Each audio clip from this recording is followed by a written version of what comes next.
안녕하세요, 방출입니다. 일요일인데 좀 몸이 피곤해서 직원들한테 맡겨놓고 일찍 나왔습니다. 오늘 요거 한번 해볼 거예요. 다 옛날에 제가 한번 방송했던 건데 70% 떨어진 경매 물건 청평호에서요. 청평에 접해 있어요. 도로하고 같이 12,000평 토지가 있는데 서울에서 30km밖에 안 돼요. 그래서 이제 요 물건에 대해서 한번 어떤 문제가 있어서 이렇게 떨어졌는지 그 부분에 대해서 한번 상세하게 짚어보도록 하겠습니다. 여러분들 이걸 분석할 줄 알면 여러분들 공법 실력이 굉장히 많이 올라갈 거예요. 저랑 같이 이 정도로 분석할 수 있다고 생각하면 경매에 대해서만큼은 어느 정도 실력이 있다고 보시면 됩니다. 제 교재에 다 나와 있는 것들이에요. 그리고 당신의 실력이 업됩니다. 제가 부제목을 이렇게 했습니다. 왜 70%까지 떨어졌을까? 그죠? 그것도 한번 보고요. 위치는 굉장히 좋습니다. 위치는 정말 최고의 위치예요. 그렇게 한번 보시고요. 잠깐 이제 교재에 대해서, 교재는 제가 이제 이렇게 48만원에 판매하고 있고요. 200명 한정으로 판매하고 있습니다. 어제 두 분이 구매를 해주셨어요. 두 명이 구매해 주셔가지고 17분 남았습니다. 이제 이번 주나 다음 주까지 다 차겠네요. 보니까요. 17분 남았고, 그리고 이제 교재 구매하신 분에 한해서 제가 요 명지 탈출하고 건축 관계자 명의 변경 100% 된다. 요거 제가 두 개를 파일을 드리고 있습니다. 100만원에요. 근데 이제 이게 지금 다 찼어요. 10분이 다 찼고, 감사드립니다. 이제 뭐 경주에 계신 부동산 하시는 사장님부터 해서 어제 최초로 이제 마지막으로 신정수 사장님까지 해서 10분이 다 찼어요. 10분이 찼는데, 사실 어떻게 보면 우리가 이제 공부를 막 이렇게 하다 보면 최고의 하이라이트가 이거예요. 건축 관계자 명의 변경. 공무원들도 안 된다고 하거든요. 그죠? 공무원들도 안 된다고 하고, 그 다음에 두 번째는 수익이 제가 말씀드렸지만 뭐 2억 투자해가지고 40억 수익. 다른 것도 많아요. 다른 것도 많은데 여러분들 또 더 목 잡고 놀랄까봐 제가 더 이상 방송 안 하는 거예요. 조만간에 다 할 겁니다. 그리고 이제 조만간에 제가 그 주소를 다 가렸지만 그걸 다 제가 공개를 할 거예요. 그래서 교재 구매하신 분에 한해서 요 아까 내용 두 개의 파일을 한 100페이지 정도 넘습니다. 이게 이제 어떻게 보면 이 두 가지가 명지 탈출하고, 저 명지 탈출 일반 명지 탈출이 아니라고 했죠. 제 강의 들어보신 분 아시겠지만 일반 명지 탈출 아니죠, 여러분. 그죠? 뭐 교환한다, 뭐 땅을 좀 산다, 뭐 그딴 얘기 하지 말고, 그딴 얘기는 이제 지금 19세기 때 얘기고, 우리는 이제 다른 차원으로 접근하자는 얘기죠. 그죠? 고차원 경매를 하자는 얘기입니다. 그래서 요 두 개 파일을 제가 100페이지 되는데, 요것은 제가 100만원에 별도로 판매하고 있습니다. 진짜 제가 공개하기 싫은 그런 내용인데, 딱 대한민국 10분한테만 판매했고요. 그런데 이제 교재를 구매하지 않으신 분들이 문의가 많이 오세요. 특히 제 이제 그 구독자가 1만 명이 되다 보니까 교재를 구매하지 않으셨는데 많이 문의가 오시더라고요. 근데 요 교재는 구매하지 않고 요것만 사시고 싶은 거예요. 그래서 제가 안 된다고 했습니다. 이런 분들이 한 30분 돼요. 30분 되는데 이제 상황 봐서 한 5명 정도는 더 추가로 지금 그 판매할 생각이에요. 이 교재에 대해서 두 개에 대해서. 그렇지만 단 경매 교재를 제 1300페이지짜리를 구매하시는 분에 한해입니다. 그래서 이제 건축권 명의 변경 100% 해결하기 위해서 제가 이제 뭐라고 썼냐면, 사실은 자료를 이제 만드는 중인데, 본 자료는 타인에게 절대로 공개하지 말아 주십시오. 공개하시면 그만큼 우리의 블루오션이 줄어듭니다. 아래 내용은 대한민국 몇 안 되는 극소수 분들만 알고 있는 내용입니다. 특히 건축허가 건축허가가 되어 있는 토지만 경매로 나왔을 시에는 공무원조차도 기존 허가자에게 승계를 받아오라고 합니다. 공부가 약간 부족한 분들도 언젠가 건축허가권 또는 건축허가 명의변경과 관련한 상황이나 낙찰 시에 본 교재가 반드시 필요하게 될 겁니다. 알고 보면 간단한 사항이니 낙찰 시 활용하시기 바랍니다. 토지 플러스 건물 동시 낙찰은 당연히 건축주 명의는 해줍니다. 그렇지만 토지만 낙찰 시 이건 역시 당연히 해줘야 합니다. 그런데 일선 공무원은 아직도 몰라요.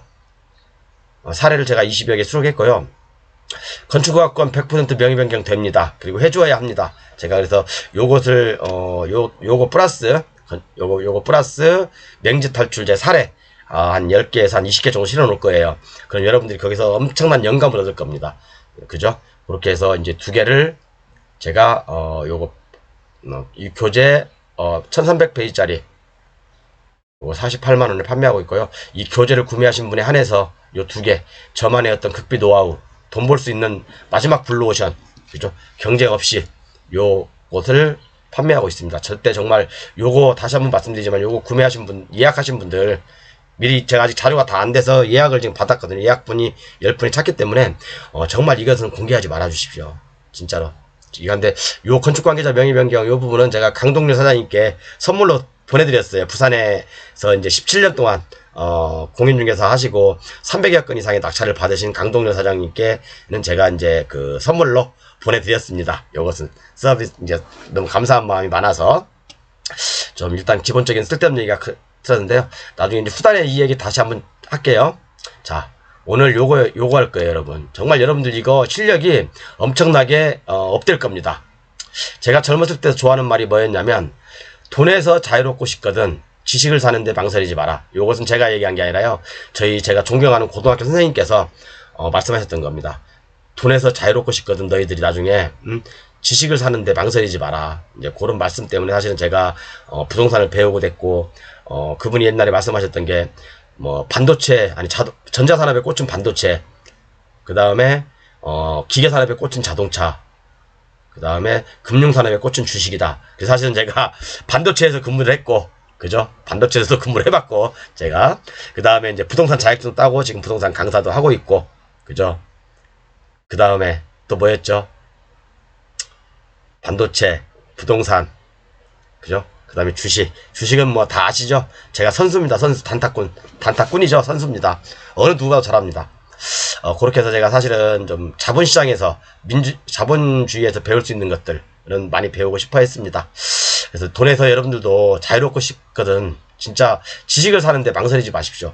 저뿐만 아니라 다른 사람들이 내가 모르는 거 한 가지만 배운다 하더라도 그게 50만원, 100만원, 200만원 아깝지 않아요, 여러분. 언젠가는 그게 내가 언젠가는 이걸 한번 써먹을 수 있겠다라고 생각되면 망설이지 마시고, 그죠? 다른 배울 점이 있으면 다른 분들 거 투자하십시오, 여러분. 자, 그래서 오늘이 몇 강인지 모르겠지만 제가 나중에 적어놓겠습니다. 3분의 1토막난 가격. 서울에서 30분 거리에요. 청평을 바로 접한 12,000평 토지거든요. 이 물건에 대해서 여러분과 한번 집중 있게 한번 의논을 해볼게요. 이렇게 내용이 많습니다, 여러분. 체크해야 될 사항들이 무려 18가지 플러스 알파. 제가 봤을 때 25가지. 많게는 여기 이제 소제목까지, 이런 소제목까지 합치면 한 40가지 됩니다. 여러분들 이걸 체크할 줄 알면 여러분들은 이미 부동산 박사십니다. 저랑 같이 공부하신 분들은 부동산 박사십니다. 자, 그럼 지금부터 하나씩 뜯어보도록 할게요. 자, 뭐 제가 그래서 이제 특별대책권역에서 캠핑장, 야영장이 가능할까? 뭐 가능합니다. 이거 뭐 결론은 그거예요. 가능합니다. 그죠? 가능하고요. 요 물건에 대해서 한번 짚어보도록 할게요. 물건 위치는 바로 여기입니다. 여기 굉장히 좋죠. 여기가 이제 지도를 한번 봐야 되겠지. 여러분들은 또 직접 한번 보겠습니다. 자, 이 토지인데 전자 들어볼게요, 여러분. 자, 여기가 청평호죠. 여기가 뭐 수상레지도 있고, 여기서 사람들 많은 거예요. 여기 상업시설도 많이 있고, 이쪽에. 그죠? 바로 여기 붙어 있는 땅입니다. 12,000평. 12,000평이면 굉장히 큰 땅입니다, 여러분. 그렇죠. 그래서 이 토지에 대해서 오늘 완벽하게 여러분들과 함께 한번 분석을 해볼게요. 이걸 아시면 여러분, 어느 정도 자기도 모르는 사이에 순간 레벨이 어느 정도 급상승돼요. 급상승됩니다. 반드시 보셔야 돼요. 제가 물론 중간중간에 쓸데없는 얘기, 제 교재 또 얘기도 하고, 쓸데없는 얘기도 하지만, 그런 걸 여러분들 그냥 너무 잔소리라 듣지 마시고, 한번 다들 여러분들한테 뭐 도움이 되자고 얘기하는 거니까 한번 보시고요.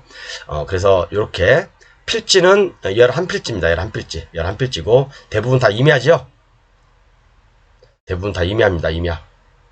물론 대도 150평 있어요. 근데 대부분 다 지목이 임야로 돼 있고, 감정가는 얼마? 감정가는 90억부터 시작합니다. 95억부터요. 95억부터 시작하는데 왜 이렇게 떨어졌을까?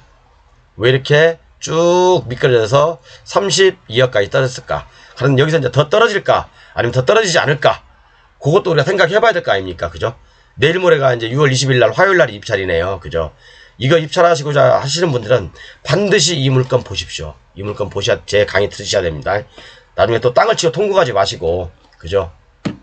자, 물건 종류는 주택이라고 했어요. 주택은 무슨 주택이야. 그죠? 다 임야지, 다 임야입니다. 그러니까 사람들이 조회수는 많은 거예요. 그죠? 조회수는 많은 거예요. 토지 면적은 11,600평. 제가 그래서 12,000평이라고 했습니다.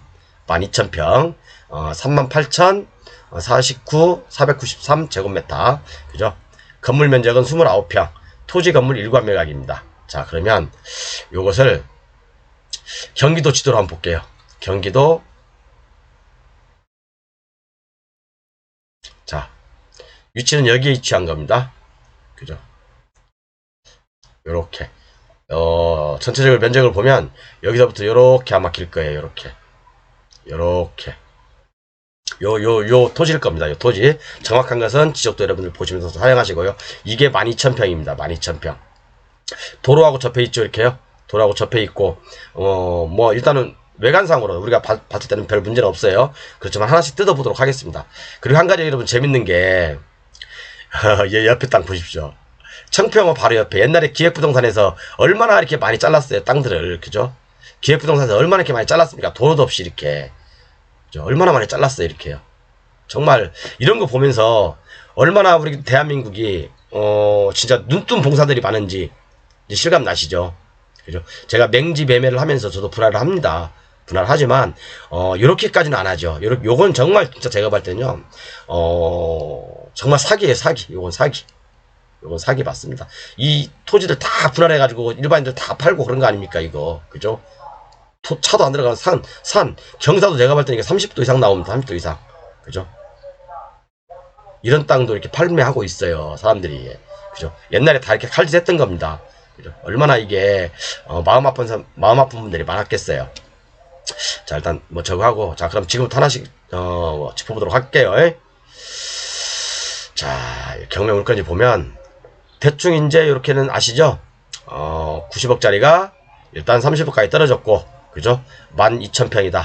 12,000평이고, 쭉 내려보면, 청평호 바로 옆에, 정말 뷰가 끝내주는 곳이죠. 그죠? 뷰가 끝내주는 곳입니다. 그리고 토지이용 계획원을 보면, 이렇게 돼 있죠? 제가 다 설명해 드릴 거예요. 이렇게. 수질보전 특별대책지역, 배출시설 제한지역, 자연보전, 이거 제가 조금 더 설명해 드리고, 이렇게 돼 있고, 특별히 쭉 내리면, 뭐, 문제는 없습니다. 단 요거는 있어요. 건축허가가 살아있어요, 여러분. 그죠? 건축허가를 득하여 착공된 상태랍니다. 착공되면 뭐예요, 여러분? 여러분들 알고 있는 대로. 착공이 되면 건축허가 내가 사와야 된다. 이 사람이 1억을 부르든 10억을 부르든 내가 사와야 된다. 그렇게 알고 있죠? 근데 저는 그러죠, 경매사령관은. 착공이 됐든 안 됐든, 건물이 있든 없든, 아까 제가 두 개의 파일 안에 저는 100% 깨진다, 이거. 100% 깨진다. 우리 이 땅 갖고 얘기하지 말자고요, 이제. 그죠? 저랑 같이 공부하신 분들은 이런 거 가지고 얘기하지 말자고요. 그리고 제 비밀 노트를 사신 분들은 예약하신 분이죠. 사신 분이 아니라 제가 이제 29, 30일 정도 아니면 또 다음 주 정도 빠르면 자료가 취합되는 대로 바로 다 발송해 드릴 거예요. 이런 거 가지고 얘기하지 말자. 그죠? 그리고 이제 또 어쩌고저쩌고 또 한 번 코멘트가 있네요. 본건 토지 일부는 이미 건축허가 난 토지로 건축허가 명의자로부터 협의하여, 다 누구나 그래요. 협의하여 협의하에 건축허가를 사오래요. 그죠? 다 개소리다. 개소리다. 모르는 사람들이다. 이런 얘기 너무 많이 알면 안 되는 사람들이 지금 그럼 또, 이제 개소리가 아니고요. 뭐 다 이렇게 평균적으로 얘기를 합니다. 그렇지만 경매사령관은 내가 목적한 바하고 같으면 저렴하게 사오고, 저렴하게, 아주 저렴하게. 내가 목적한 바하고 생각이 틀리면, 그 건축허가 틀리면 사올 필요 없다. 사올 필요 없다. 그렇게 보시면 돼요, 여러분. 자. 교재로 갈게요, 이제. 교재로 돌아가 보겠습니다. 자. 요 물건. 자, 그래서 아까 위치 말씀드렸고, 여기 위치 이렇게 말씀드렸고요. 뭐, 건축, 좀 땅도 파헤쳐 놨네요. 저는 가보진 않았어요, 여러분. 이거 내일 모레 입찰이니까 필요하신 분들은 지금부터는 이제 좀 주의 깊게 보셔야 될 구간인 것 같아요. 그래서 좀 아주 북한강병, 청평호수죠, 여기가. 청평호수가 잘 보이는, 뷰가 끝내주는, 그런 자리입니다. 그래서 이런 자리에서 뭘 하면 좋을까? 이런 자리에서. 그래서 여기 이제 토지 등기, 보면, 여기 뭐라고 돼 있냐면, 도시지역, 자연녹지지역. 그죠? 중로 인류하고 접해 있다. 자연녹지지역, 잘 기억하십시오. 도시지역. 이것도 중요한 내용이 있습니다, 여기에요. 그 다음에, 요 내용, 가축사육 제한지역. 요것도 잘 기억하고 계십시오. 자, 그럼 지금부터 시작해 볼게요. 이 토지에 어떤 문제들이 있길래 이렇게 떨어졌을까? 그죠? 그리고 이걸 과연 낙찰을 받아야 될까, 안 해야 될까?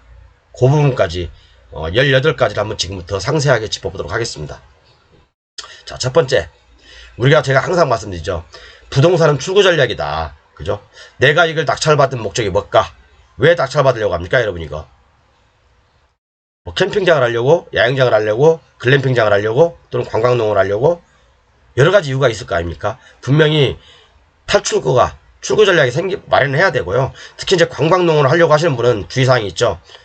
농민이 아니면 낙찰허가 안 됩니다. 보증금 못 수당합니다. 그거 제 강의에 다 있어요. 제 교재에.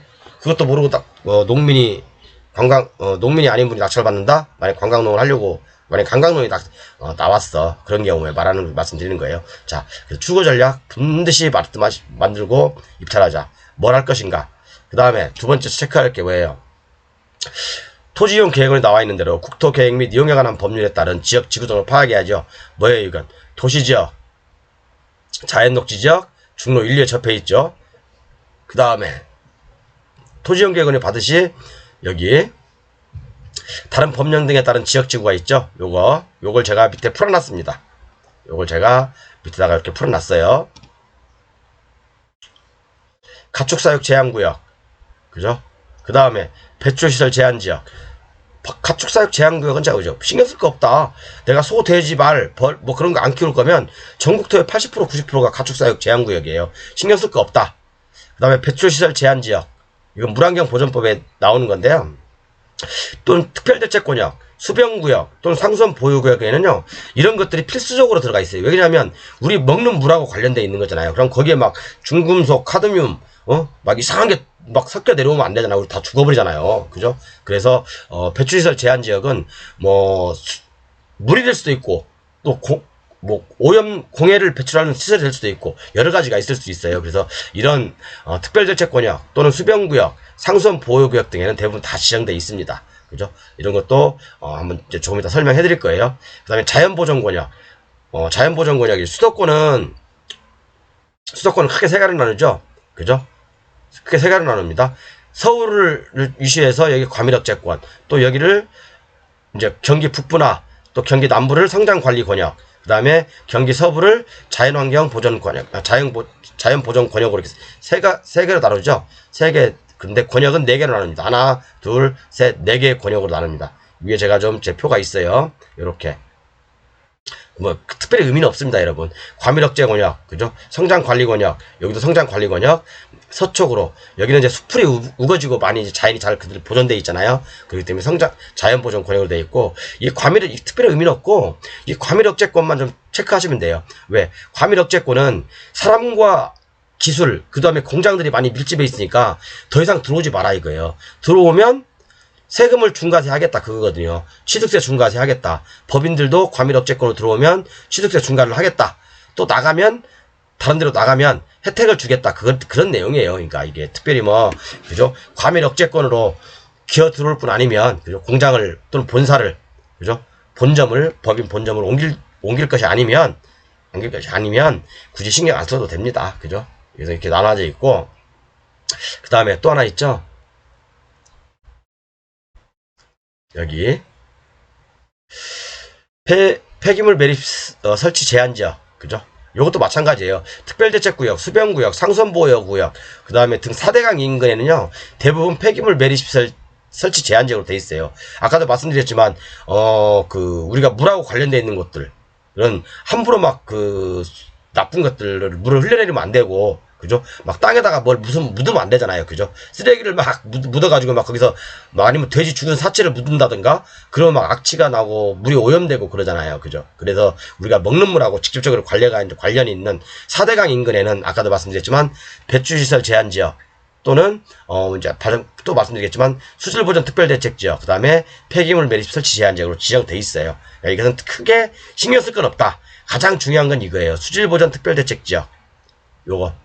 수질보전 특별대책 지역이죠. 이제 2개의 권역으로 나눕니다. 2개의 권역으로. 그죠? 1권역과 2권역으로 나누는데, 요것은 제가 잠시 후에 설명드릴 거예요. 밑에 다 나와 있습니다. 자료는요.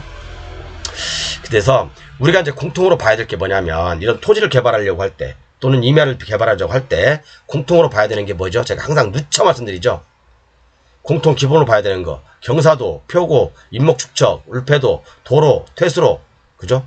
그 다음에 상수도. 물론 퇴수로가 없으면 정화조를 묻으면 돼요. 그죠? 정화조를 묻으면 되는데 정화조 묻으면 여름철에 냄새나고 토지를 매매하는데 건물을 매매하는데 문제가 생겨요. 잘 안 살라고 하죠 이런 거. 그죠? 누가 푸세식 그거 지금 살라고 합니까? 안 삽니다. 그죠? 그렇기 때문에 퇴수로가 되어 있는지 설치할 수 있는지 그것도 체크하셔야 되고요. 상수도 물론 상수도 없으면 돼요. 없어도 돼요. 지하수 파면 돼요. 그런데 땅을 샀어. 지하수를 팔려고 딱 보니까 지하수가 없어. 그죠? 없을 수도 있어요. 그런 땅을 사면 이제 꽝이죠, 꽝. 이제 말 그대로 한마디로 X 되는 거죠, X. 그죠? 이제 말 그대로 요즘 유행하는 말로 땅 사놓고 존버라고 하나, 존버? 존버라고 하죠? 이제 존나게 버티는 거죠, 이제. 그죠? 뭐 자식한테 상속하든가, 뭐 그렇게 될 수밖에 없겠죠. 그죠? 존버해야 됩니다. 그러니까 이런 것들은 항상 기본 공통은 경사도, 표고, 인목축척, 울패도 제가 밑에 다 체크해놨어요. 밑에 다 있으니까 같이 공부하시면 돼요, 이제. 자, 그 다음에 또 뭐라고 돼 있어요? 뭘 체크해야 돼요? 다섯 번째로는 요거 개발행위 허가, 건축 허가권. 개발행위 허가권, 건축 허가권 살아있다고 했죠. 그죠? 개발행위 허가권, 건축 허가권 살아있답니다. 그러면 자, 경매사령관 입장은 그겁니다. 착공 여부와 관계없이, 그죠? 건물이 있든 없든 관계없이 그 토지가, 그 허가권이 내 거든 아니 소유자 거든 타인 거든 상관없이 경매사령관은 하고 싶은 대로 할 수 있다. 제 교재 아까 두 개 파일 있죠? 이 안에 다 들어있습니다. 하나는 맹지, 하나는 건축허가 명의 변경 100% 된다에 다 들어있습니다. 제가 하고 싶은 대로 해요. 그죠? 그러니까 저는 다른 사람들보다 더 경쟁력이 있는 거죠. 그죠? 남들보다 더 빨리 돈 벌 수 있고, 그죠? 남들보다 빨리 돈을 벌고, 맹지하고 건축학권에 관련돼서는 어떻게 보면 이게 두 개 가지가요, 우리가 경매를 공부하는 최고 하이라이트입니다, 여러분. 최고 위에 탑이에요, 탑. 이걸 알면 돈이 보이기 시작하는 거예요. 이제 이걸 알면 정말 돈이 이제 여러분들은 벌면 돼요. 벌면 됩니다. 뭐 지구단위 계획으로 이건 뭐 필요 없는 거고, 제가 이제 잠깐 써놨고 제 교재 가지고 있는 사람 읽어보시고, 그 다음에 감정평가서를 한번 봐야 될 거 아닙니까? 그죠? 감정평가서에 뭐라고 돼 있어요? 본건 토지 어쩌고저쩌고에서 득한 착공된 상태인 것으로 탐문 조사된 바 이를 고려하여 평가하였음. 제가 이게 지식을 전달하는 유튜버를 방송하면요, 사람들이 잘 조회수가 없어요. 제 감정평가서 중요하다고 했죠. 감정평가서 제가 1편, 2편, 3편, 4편 나눠서 했는데, 똑같은, 여기 다 이 내용이 다 들어있습니다. 자, 이를 고려하여 평가했어. 그게 뭐예요? 감정평가서가 이 토지가 있는데 개발행위 허가를 받았어. 또는 건축 허가를 받았어. 그러면 거의 지목을 대수조로 평가했다는 얘기예요. 그죠? 대수조로 평가했다는 얘기예요. 만약에 이게 임야인데 건축 허가가 취소해버리면 다시 임야로 돌아가는데 원상복구해야 되는데 이거 어떻게 하실 거예요, 여러분? 그런 것도 체크해야 된다는 얘기죠. 그죠? 이해 가시죠? 그래서 그 주위에 밸류맵이나 부동산 플래닛을 참고해서 그 주위에 시세도 참고하시라. 그렇게 보시면 됩니다. 그 다음에 중요한 건 이제부터는 조금 더 좀 내용이 깊게 들어갑니다. 수질보전 특별대책 권역에는요, 환경영향평가를 받아야 됩니다. 환경영향평가를 받아야 돼요. 이게 뭔 말이냐고요? 환경영향평가는 일반 환경영향평가가 있고 소규모 환경영향평가가 있어요. 그죠? 이것은 환경영향평가 시행법 시행령에 나와 있어요. 별표 4에 나와 있는데 제가 이제 정리를 해놨습니다. 자, 용도지역별로 환경영향평가를, 그러니까 용도지역별로 소규모, 그러니까 우리가 이게 뭐 도시지역, 관리지역, 농림지역, 자연환경보전지역이 있죠. 그러니까 이런 용도지역별로 일정 면적 이상은 소규모 환경영향평가를 받아라. 소규모 환경영향평가를 받아라라는 내용이 있습니다. 그렇기 때문에 우리가 여기 뭐랬죠? 특별대책권역이죠. 특별대책권역 1군역, 2군역에서는 환경영향평가를 받아야 됩니다. 일정 면적 이상은. 자, 그럼 그 일정 면적이 뭐냐? 도시지역은 6만 제곱미터 이상으로 되어 있어요. 근데 단 가로치고 녹지지역은 1만 제곱미터 이상은 뭐? 환경영향평가를 받아라잖아요. 그죠? 소규모 환경영향평가는 복잡한 게 아니고요. 간단합니다. 그래서 소규모 환경영향평가를 받아야 되는데, 자, 아까 이게 뭐였죠? 용도지역이? 도시지역, 또 그리고 아까 자연녹지지역 있죠. 그러니까 도시지역 중에서도 자연녹지지역은 1만 제곱미터 이상은 소규모 환경 영향성평가를 받아야 되니까 본 토지는 소규모 환경 영향평가 받아야 되겠어요? 안 받아야 되겠어요?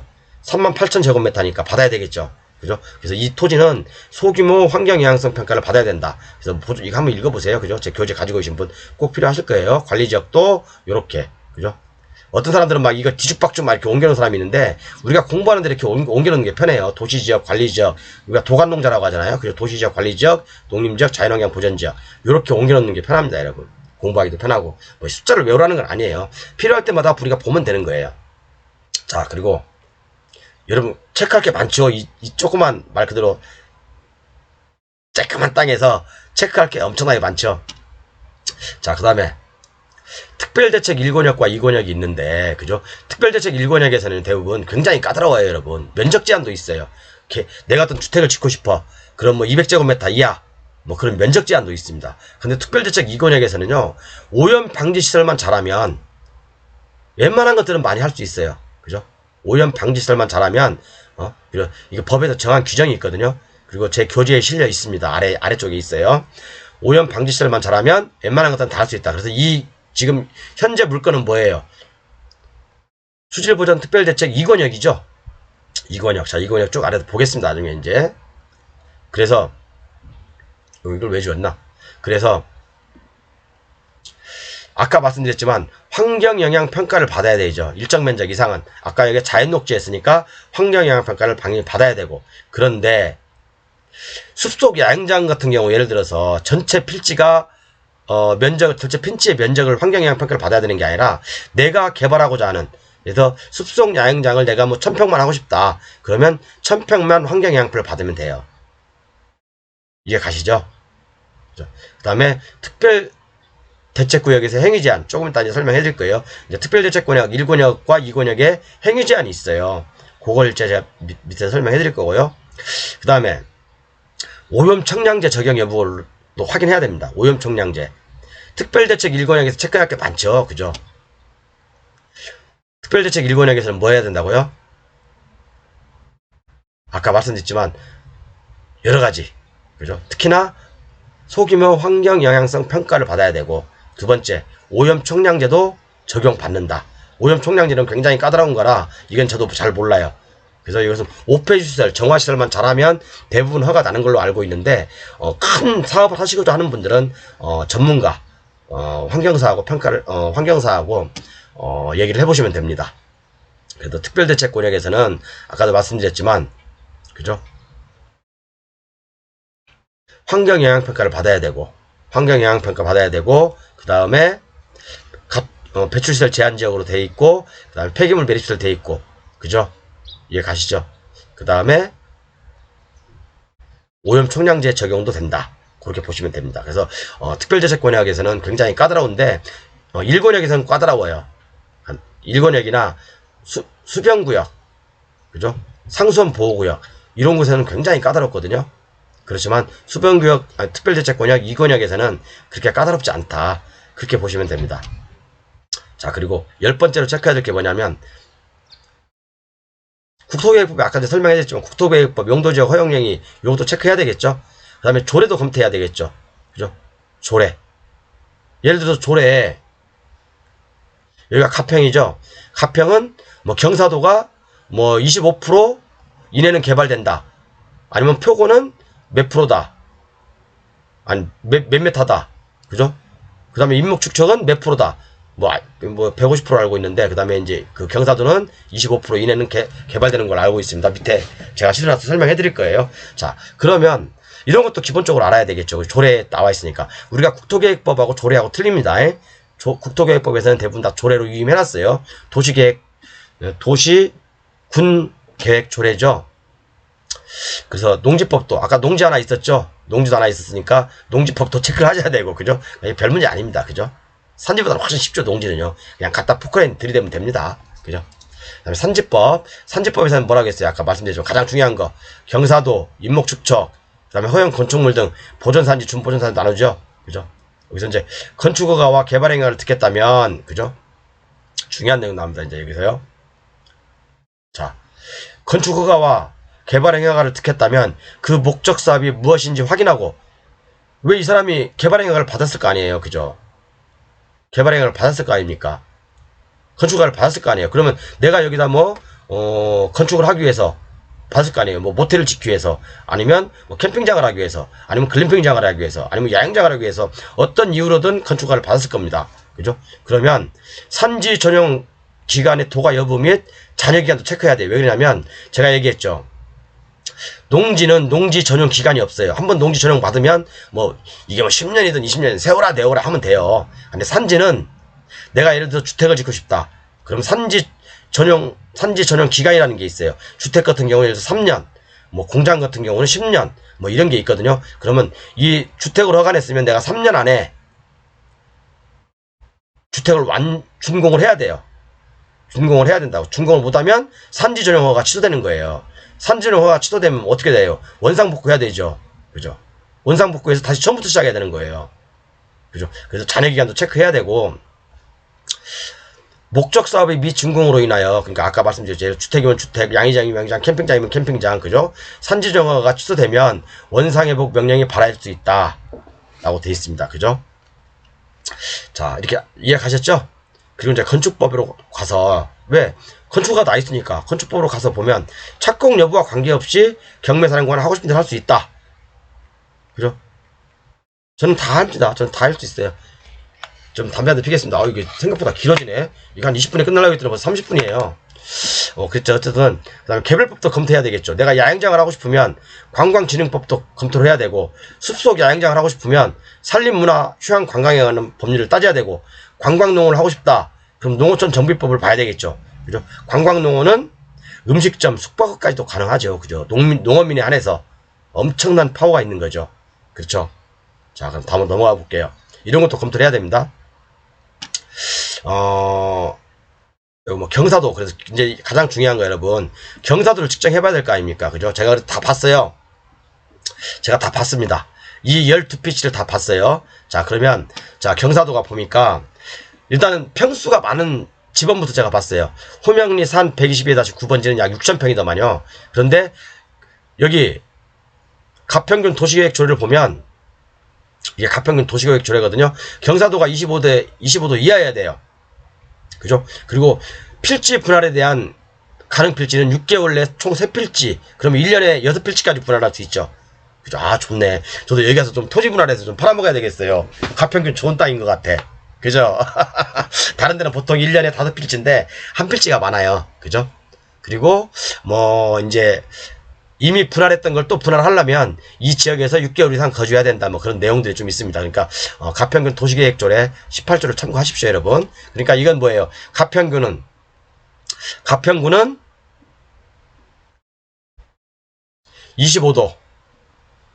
25도 이하는 개발된다. 그렇게 보시면 되죠. 그죠? 그 다음에 인목축척도 나와 있는데 안 보여드렸나? 인목축척을 뒤로 하고 여러분 보세요. 담배 한 대 피겠습니다. 시간 너무 지체되네. 그래서 제가 이제 다 봤어요. 경사도를. 요게 이제 약 6,000평짜리는 25도 우리가 미만은 다 개발될 수 있다고 했죠. 요게 약 40%. 6,000평 중에 40%를 개발할 수 있고요. 그 다음에 또 여기 이제 2,300평짜리 하나 있더라고요. 2,300평짜리는 우리가 또 25도만 체크하면 되는 거 아니에요. 그죠? 요게 약 60%만 개발할 수 있어요. 그리고 1,400평짜리가 하나 있더라고, 필지가. 요것은 거의 25도가예요. 25도 여기거든요. 이렇게요. 25도니까 거의 이것은 거의 뭐 100%를 다 개발할 수 있어요. 90, 정확히 얘기하면 90%인데 거의 100%. 그러니까 요 평수로 따져보면 2,400평이 가능하고 1,400평이 가능하고 1,400평이 가능해요. 제가 밑에 정리를 해놨습니다. 자, 그래서 나머지 조그만 필지들은 여러분들이 직접 보십시오. 경사도를 한번 보십시오. 개발 가능한지 안 하는지. 25도 이하만 되면 되겠죠? 그죠? 25도 이하만 되겠죠? 근데 나머지 조그만 것들이, 그죠? 아까 이 세 필지 큰 거 있죠? 요 큰 것은 5,200평이 개발이 가능하고요. 그 다음에 아래 나머지가 이제 2,000평이 가능하다고 했을 때 이 아래 다 더해보니까 약 2,000평이더라고요. 그러면 토탈 얼마예요? 토탈. 합계가 7,000평이 개발이 가능하거든. 그러니까 이것은 제가 아직 확인 안 해본 겁니다. 여러분들께서 요것은 확인해 보셔야 돼요. 하나, 둘, 셋, 넷, 다섯, 여섯, 일곱 필지는 확인해 보셔야 돼요. 조그만 필지라 제가 뭐 강의를 위해서 이게 다 뭐 체크할 수는 없더라고요. 그래서 조그만 필지만 체크해봤어요. 조그만 필지만 아니 큰 필지만. 그래서 제가 대략 아래 것이 다 경사도가 맞다는 조건 하에 위에 게 5,200평이 개발 가능하거든요. 그러면 이 아래 것은 2,000평인데 2,000평 다 개발 가능하다고 했을 때 합이 7,000평이 개발 가능합니다. 합이 7,000평. 그러면 이 토탈 면적이 얼마죠? 12,000평 중에 7,000평이 개발 가능하다. 그러면 뭐예요?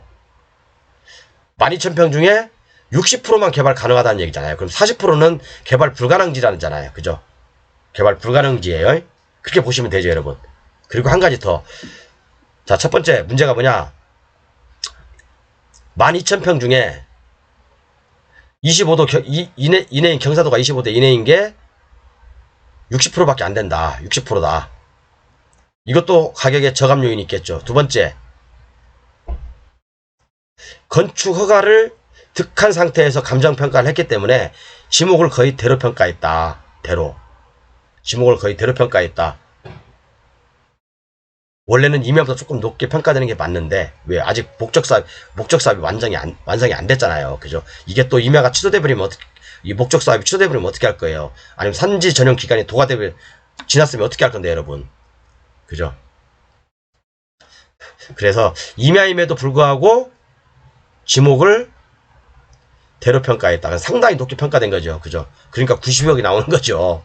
그죠? 그러면 얼마까지 더 떨어져야 되나? 얼마까지? 제 개인적인 생각은 공시지가 수준보다 약간 높게 받는 게 아니면 약간 뭐 아래서 받는다든가 그런 방법을 택해야 될 것 같습니다. 실제 소유주라고 한다면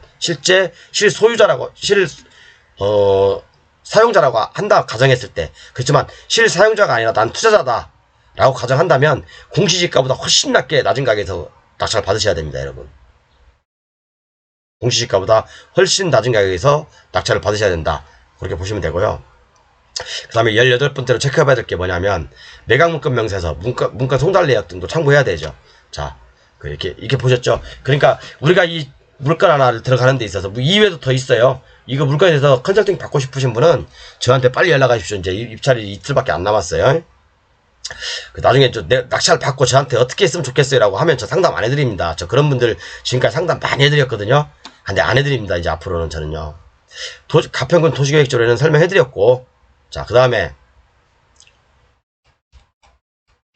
그리고 참 이 강의가 필요하신 분들은 제 유튜브 강의 442강에 있어요. 그리고 제 교재 1016페이지 수록되어 있습니다. 이 내용은요. 아이고. 제 교재 1016페이지, 강의 교재 491강까지 가지고 계신 분들 있으시죠? 180분. 그건, 요 내용은 1016페이지에 수록되어 있습니다. 그렇게 보시고, 자, 이렇게 18가지 짚어봤는데, 자, 그러면, 요거 이제 수재보전 특별대책 지역 내 토지 이용 제한이 있어요. 그죠? 요것은 제 교재 717페이지에 수록되어 있어요. 자, 여기 보면, 상수원 보호구역, 1권역, 2권역이 있죠. 그리고 뭐 이제 공장, 숙박업, 식품 적배업, 축산시설, 양식장, 뭐 도선장 뭐 이런 게 있어요. 그런데 상수원 보호구역은 대부분 다 입지 불어죠. 입지 불어. 상수원 보호구역에서 할 수 있는 게 거의 없다고 보시면 돼요, 여러분. 원주민이 주택을 짓는 거 외에는 할 수 있는 게 거의 없다. 그렇게 보시면 되고, 1권역에서도 마찬가지. 1권역에서는 면적 제한이 있죠. 400제곱미터 이하, 뭐 식품 적배 같은 경우는 400제곱미터 이하. 400제곱미터면 130평 정도 되나? 그죠? 130평 정도 되죠? 그렇게. 또 예를 들어서 축산시설 같은 경우도 뭐 허가 대상은 절대 입지 불어. 그래, 우사 뭐 400제곱미터 이상 돈사 이런 것들은 허가시설이죠. 그죠? 허가하기 때문에 이런 것은 입지가 불허합니다. 왜? 돼지, 똥, 소똥 막, 그죠? 악취도 나고, 그게 막 우리가 먹는 강물로 흘러가면 어떻겠어요? 여러분들 그 물 마시고 싶겠어요? 그렇기 때문에 그런 거 안 되는 거고. 자, 특별대책 2권역에서는 대부분 많이 돼요. 또 입지 가능. 숙박시설도 입지가 가능하고, 그죠? 식품 적개역도 입지가 가능하고, 축산시설도 입지가 가능하고, 뭐 양식장 이런 것도 그 다음에 뭐 이런 거 다 입지가 가능합니다. 그렇기 때문에 아까는 뭐였어요? 그럼 이 물건이 뭐였어요? 이권역 있잖아. 이권역이죠. 이권역이었죠. 그러면 대부분 다 우리가 야영장을 하고 싶어도 이런 숙박업이나 식품 접근업이 당연히 들어가야죠. 야영장에. 아니면 뭐 관광농을 하고 싶다. 관광농을 안 해도 숙박업이나 식품 접근업이 당연히 들어가니까 특별대책권역 이권역에서는 허가 난다. 그렇게 보시면 되죠. 너무 많이 알려드리나? 너무 이걸 뜯어보는데 이것은 제 아까 말씀드린 교재에 있습니다. 여러분 제 교재 710페이지 717페이지 여러분 교재 가지고 계신 분들 참고하세요. 그 다음에 또 볼게요. 자, 환경정책 기본법을 보면 제가 아까 환경정책 기본법에서 특별종합대책 수립지역이라고 했죠. 그러면 여기서 특별대책지역으로 지정 고시해야 된다 그랬는데 자, 그래서 우리가 이제 그 특별대책 1권역, 2권역이 나오는 거예요. 여기서 환경정책 기본법에서 특별대책 1권역, 2권역이 나오는 겁니다. 그죠? 이해 가셨죠? 어떤 뿌리를 알아야지 여러분 공부하기가 쉬워요. 그래서 요 내용이 있습니다. 요 내용이 팔당 대청 상수원 수질보전 특별대책 지적 특별종합대책 요거 치시면 요렇게 나옵니다. 요 문서가 요런 내용 별표에 보면 또 이런 내용들이 나오는데 그죠? 그래서 제가 이제 여기 좀 대충 목차를 올려놨거든요. 목차를 올려놨는데 팔당 대청호 상수원 수질보전 특별대책 지역 지정 및 특별종합대책 목차가 제가 이렇게 대충 쭉 올려놨습니다. 근데 중요한 게 뭐냐면 오수 배출 시설 이권역에서는 오수 배출 시설 설치를 허용되는 경우가 많죠. 그죠? 그러니까 이권역은 굉장히 자유로운 거예요. 그냥 오염 방지 시설만 어느 정도 하면 대부분 이권역에서는 다 허가된다. 그렇게 보시면 돼요. 폐수 배출 시설 이권역에서는 오수 배출 시설 설치할 경우 허용되는 경우가 많다. 제가 그랬죠. 그러니까 이게 부연 설명한 겁니다. 이렇게요. 자, 여러분들 이제 공부하기 편하게 제 부교재에 있어요. 제 부교재에는 파일 50개 제가 같이 드리죠. 이 내용들이 다 있습니다. 그래서 여기 보시면 팔당 대총 상수 보조 어쩌고저쩌고 종합대책에 보면 특별대책 지역에서 1일 폐수 배출량이 200제곱미터 뭐 세제곱미터 이상인 폐수 배출 시설의 입지를 허용하지 아니한다라고 돼 있는데 저 이 말이 뭔 말인지 모르겠어요. 그러니까 대충 뭐 심한 구정물 막 카드뮴 납 그런 것들이 섞이지 않으면 그죠? 정화시설만 잘하면 허가 난다. 그렇게 보시면 됩니다. 그죠? 자, 쭉 내려볼게요. 이거 여러분 제 교재 한번 가지고 계시면 읽어보고 읽어보시고 자, 여기 있네요. 특별대책권에서는 뭐 해야 된다고요? 환경영향평가법에 따라서 그죠? 환경영향평가를 받아야 되죠. 소규모 환경영향평가를 실시해야 한다 라고 돼 있고 대통령령으로 정한다라고 돼 있고 위에 보면 자, 환경영향평가 범위 자, 그래서 아까 제가 위에 뭐 도시지역 관리지역 그죠? 농림지역 자연환경 보전지역, 도시지역은 자연녹지 같은 경우는 도시지역은 원래 6만 제곱미터인데 자연녹지 도시지역 중에서도 자연녹지는 1만 제곱미터 이상은 그죠? 소규모 환경 영향 평가를 받아야 된다라고 돼 있죠. 그죠? 그래서 국토계획 및 이용에 관한 제가 이제 그걸 여기 있는 걸 올려놓은 거예요, 여러분. 여러분들 쉽게. 여러분들도 이런 거 보면 헷갈리잖아요, 그죠? 도시지역의 경우 사업계획이 6만 제곱미터 이상 가로 열고 녹지지역의 경우는 1만 제곱미터 이상인 사람은 환경영향성 평가를 받아야 되고 또 두 번째 관리지역 있죠. 관리지역 그죠? 관리지역 그 다음에 농림지역 자연환경 보전지역 이렇게 제가 다 아까 위에 올려놨습니다. 이렇게요. 이렇게 보시면 됩니다. 여기 쭉 내용이 좋은 내용들도 많이 있어요. 좋은 내용도 많이 있고 그러니까 교재 가지고 계신 분들 읽어보시고 자 여기까지입니다. 여기까지. 그래서 이 물건 여러분들 보실 때 자, 위로 올려볼게요.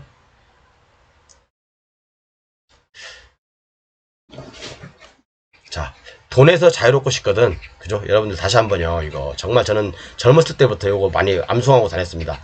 돈에서 자유롭고 싶거든. 지식을 사는데 망설이지 마라. 저는 이게 어떻게 보면 옛날 젊었을 때 제가 좌우명이었다고 보시면 돼요. 어쨌든 지식을 많이 탐구하려고 많이 노력을 했고 어쨌든 보시면 자, 이 물건에 대해서 이제 이렇게 분석하는데 몇 번까지 나갔죠, 이게? 18번. 그러니까 동글배기가 18번까지 나갔는데, 18번까지 나갔는데, 아, 18이라 좀 이상한데? 18을 19로 바꿀까? 어쨌든 18번까지 이렇게 체크해야 할 사항이 있는데 더 자세하게 세밀하게 따지면 한 40가지 정도를 체크할 수 있죠. 그죠? 40가지 정도가 체크가 해야 됩니다. 이렇게 물건 하나 분석하는 데 있어서. 그죠? 그래서 여러분 정말 공부하십시오. 공부해서 남 줍니까? 공부해서 남 주는 거 아니잖아요. 그래서 제 교재 판매 요거 이제 17분 남았다고 제가 말씀드렸죠. 17분 남았으니까 17분 넘으면 이제는 제가 이제 잘라서 팔든지 아니면 가격을 대폭 올릴 거예요. 정말로 요거 한 69만원 79만원 이렇게 할 겁니다. 진짜 제가 이거 근데 제가 이걸 좀 분야별로 자르다 보니까 시간이 굉장히 많이 걸려요. 이게 그래서 지금 이게 좀 고민이 많이 있습니다. 어쨌든 좀 가격을 대폭 올릴 거고요. 사람들이 그래요. 이걸 굳이 팔아야 되냐라고 하는데 요건 제가 좀 저기 할 거고요. 두 번째로 이제 이 교재 구매하신 분에 한해서 그죠? 교재 구매하시는 분에 한해서 요 두 개 맹지 탈출 실전 사례 그 다음에 건축 관계자 명의 변경 100% 된다.